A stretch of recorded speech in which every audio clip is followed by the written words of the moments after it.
Jean-Patrick Makosso, chef d'entreprise, formation donc saint-cyrien. Je fais partie effectivement donc, de cette diaspora d'étudiants étrangers qui ont choisi donc, de s'installer sur la France.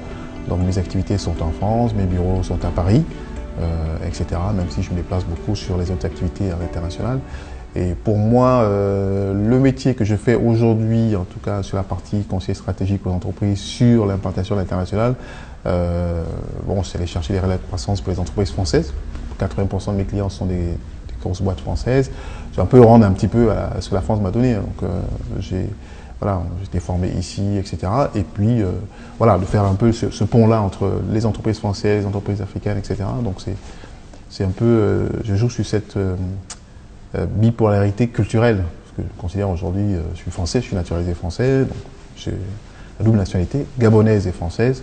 Donc c'est un peu pour, je dirais, faire la boucle. Le fait d'avoir fait ces études en France, il y a quand même une identité culturelle française via le fait qu'on ait fait ces études en France, ça c'est évident.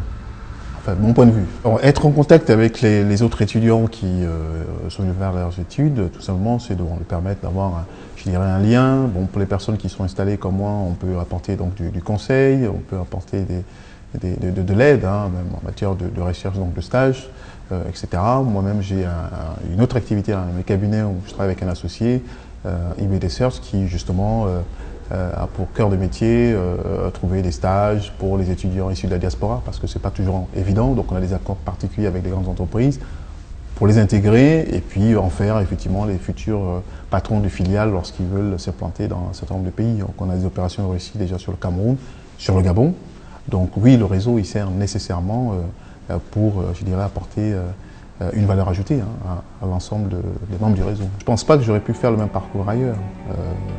Je dis encore, les liens culturels, historiques entre la France et le Gabon ont fait que, bon, naturellement, je me suis retrouvé donc, ici, mais en plus, bon, on est quand même dans un pays qui donne quand même sa chance à tout le monde lorsqu'on se donne les moyens. Donc, oui, ça marque véritablement.